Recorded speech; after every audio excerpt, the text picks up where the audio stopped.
Hello, I'm David Marsh, head men's and women's swimming coach at Auburn University. Welcome to the freestyle tape. You know, at Auburn University we have a great tradition of fast freestylers. Fortunately, most of them have improved during their time here, and a lot of the techniques you'll see on this video are things they use to help them get to the higher levels. There has been occasions where we've had 4 of the top 8 finalists either in the 50 or the 100 freestyle at the NCAA championships. We take great pride in the rich tradition we have of people like Rowdy Gaines and Bill Pilzik, Katie Taylor, Scott Tucker. These people brought freestyle to our program to all new level, and now with the recent accomplishments of people like Becky Short and Ryan Walker-Merca, we can take great pride in all the things we've been able to accomplish here. Rada Owen's going to help us with the freestyle video, and the reason I select Rada probably over any swimmer I've ever coached is because she earned the highest levels of swimming, ultimately making the Olympic team in the year 2000 for the USA to travel to Sydney through efficiency. Probably her strength in her career was her ability to travel through the water, disturbing very little water while creating maximum propulsion. So a lot of the stuff Rada's going to do for us today will be what made her the great swimmer that she is.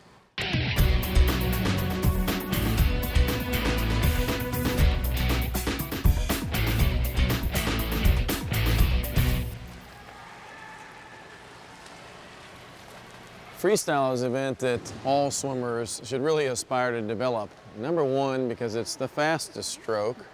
Number two is generally most programs train it the most. And finally, there's more Olympic events available in freestyle than any other stroke. So those who aspire to be Olympians have a better chance if they have a good freestyle.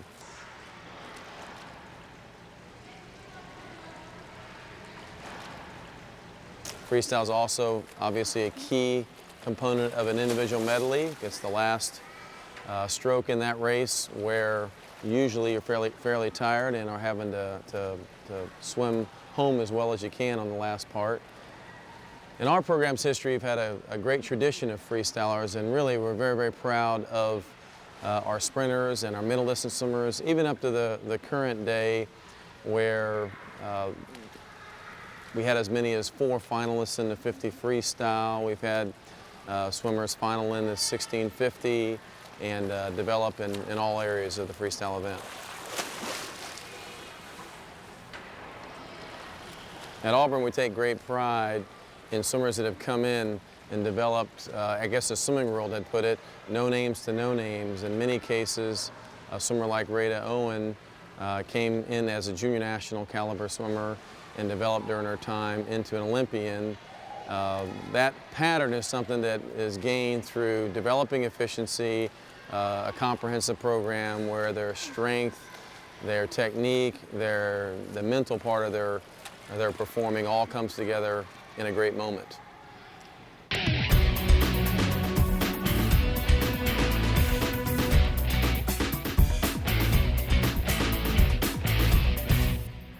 Wanted to talk to you a little bit on deck about the freestyle before we took to the water and did drills and whatnot.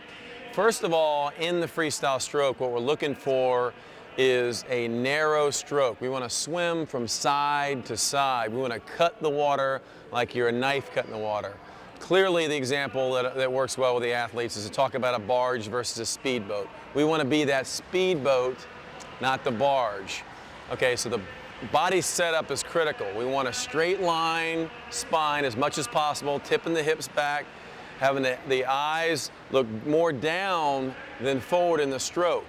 This allows for the overall body to maintain a steady position throughout the stroke. That also allows for when a swimmer breathes to breathe in line with the spine so they're not taking their head off the spine. You know, any small movement, especially in freestyle where you're traveling as fast as you do in the stroke, makes a big difference in the water. I mean, when you're talking about the water is 773 times more dense than air, and as you go faster in the water, especially in the sprint freestyles, the resistance you incur is cubed. So the faster you go, the more resistance you're going to get, the more elite you are, the more you need to pay attention to all your details. So let's start right now. Body setup. Next comes the legs. A driving 6-beat kick with each stroke. The kick is actually going to move side to side. Okay, it's not going to stay up and down. So a lot of your kicking should be on your side to mimic that movement. Moving to the upper body of the stroke, there's a new attitude, I believe, out there about the stroke begins with the overwater recovery, setting up a high elbow catch. That's certainly what I teach at Auburn University. And when we work on that, we're trying to get a bit of a swing motion to encourage not only body rotation, but to work with the core in proper timing. You can get incredible strength off of that with very little energy cost. So we swing over the top, set the high catch, and have the body move by the catch more so than pulling the hand through the catch. So in freestyle, when we look at putting together the whole stroke, you have the legs, you have the arms, you have the timing of the stroke. And real important in freestyle that in setting up your particular race, that the differences in the stroke shouldn't be dramatic. For a 50 freestyle, for a 1650, there are some differences. Sprinter tends to pull a little deeper than a distance swimmer, but generally the body position, the way the arms are overall used, the legs are overall used, should be very consistent. Let's go to the water now with some drills.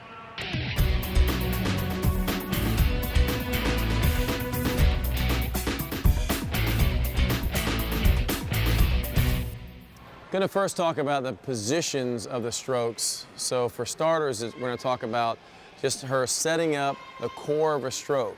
The majority of your weight is in your core, so you want to establish that first before you add on arms or hands or any of the extremities. So let's watch Rada. What we're looking for here is most of Rada's head under the water, the skin of her suit on the surface, light kicking, and you can see there's nothing very high or very low in the water, in a very shallow surface of the water.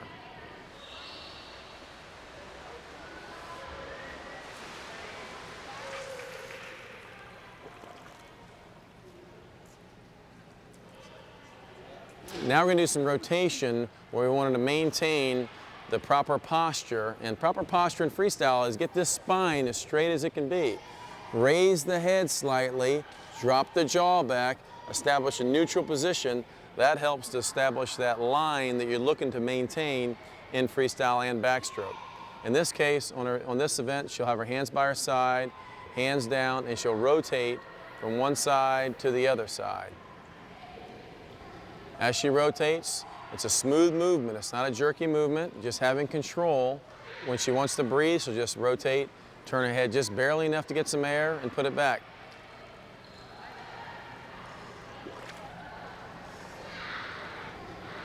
The shoulders and the hips are connected as you do this rotation. So as she moves, I want to see her transfer the energy from the shoulder and the hip, drop it down on the center of the spine and rotate to the other side. Use gravity a little bit to her advantage, not have to muscle over, but have it happen smoothly.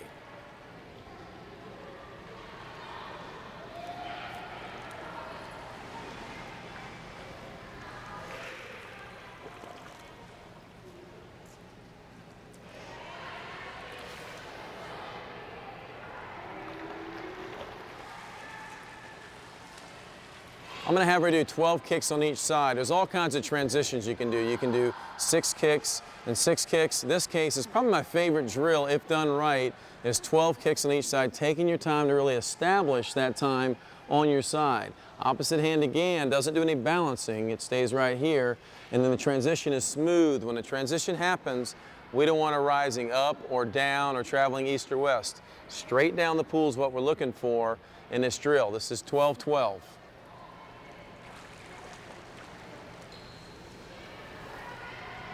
As she transitions, she'll get her breath and then get her head back on her spine. Right back on her spine before she transitions over to the next stroke. You can see she's completely on her side, her shoulders and her hips.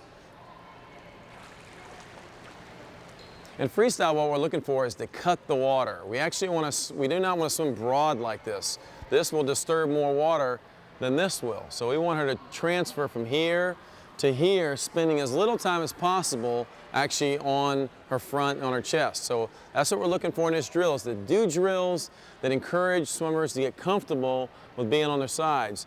The pressing transition that goes from here as they press their lungs down in the water to here they pretty much transfer that pressure from the chest down to the armpit.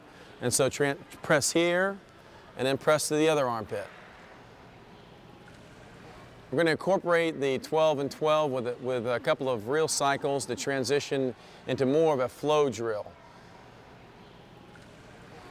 Transition and then back to the other side. So she's switching with a little bit of swimming in between.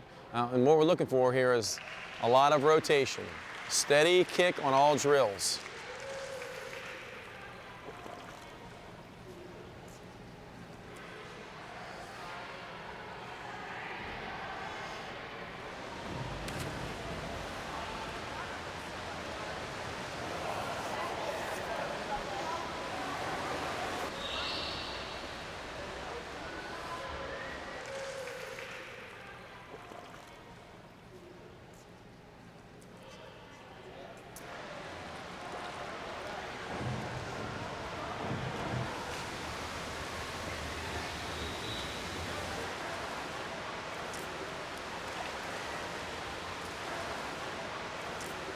Next will be one-arm drills. I think these are really important drills if done right because they can tie the whole body in as well as involve a quality breathing pattern. What we teach in freestyle to breathe is as they rotate with the body, we don't want them to have to turn their head really at all. Ideally, just rotate and breathe on the water line, part of the mouth being in the water, one of the goggles in the water, so they're actually breathing with as much of their head in the water as out of the water. As you swim faster, a pocket will form around your mouth and you get plenty of air. That's not a problem. But initially, you might swallow a little water, but you'll deal with that and recover and be all the better for it down the road. Plus, you stay a little hydrated that way. On this drill, our opposite arm's by our side, which allows for maximum rotation. If the hand was up, it would tend to keep her a little flatter. So you want that hand down. Have the breathing be bilateral as much as possible. Everything balanced in the sport of swimming.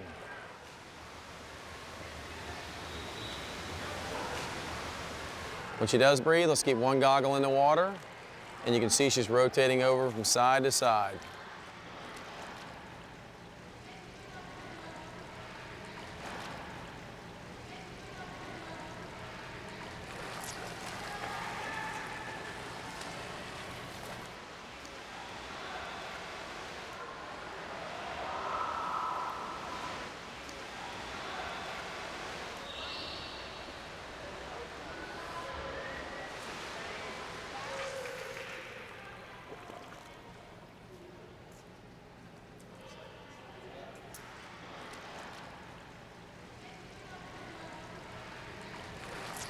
One of my favorite drills now has been the 3/4 catch-up drill. And on 3/4 catch-up drill, what I'm looking for in the swimmers is to work on transitioning from one side to the other side, snapping over. So as they get here, both hands in the front quadrant, they shift and snap, come around. Both in the front quadrant means both hands are in front of the face. So it's not a full touch and pull. A full touch and pull, I believe, flattens you off. And we don't want to swim flat. We want to be 3/4 catch up and then switch. I saw this on Alexander Popov first and noticed how he really used it to increase the speed of his switching.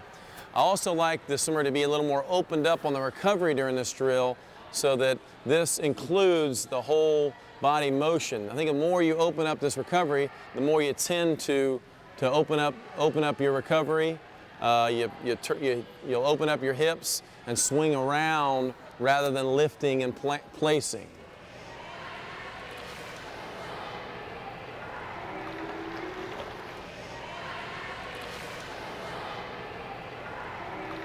The pause is allowing her to take time to really set up the switch.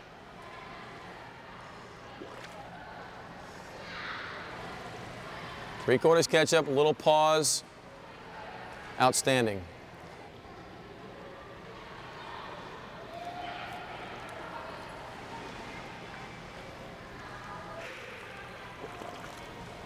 Now 3/4 catch up without a pause will be the arm swinging high and then transitioning as the hand comes through and in front of the head. So we want to see a kind of skating to each side. So I want them to feel like they're kind of skating to each side as they're swimming.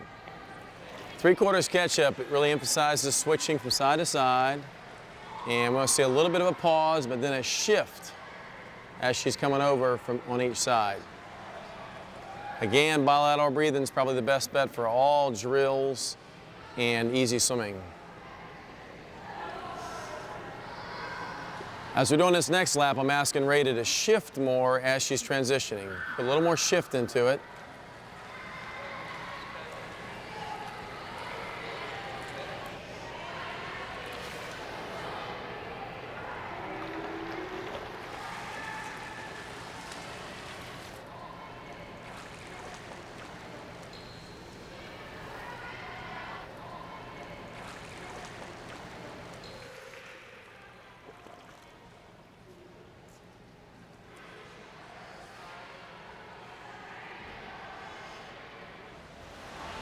I'm going to have Rada use the snorkel, and I like the front-loaded snorkels because it takes away one more movement they have to make. Especially for younger swimmers, I really like how these set up their strokes before you add breathing. A lot of the complications in freestyle come from breathing. If we didn't have to breathe and we had a snorkel we could race with, we probably wouldn't ever turn our head. So one of the things we want Rada to do here is take little segments of drills, and we'll watch her as she does it. First is just head down, getting comfortable in the position, hands down by her side. You can see it's really easy to place her head in the right position with that snorkel, nice and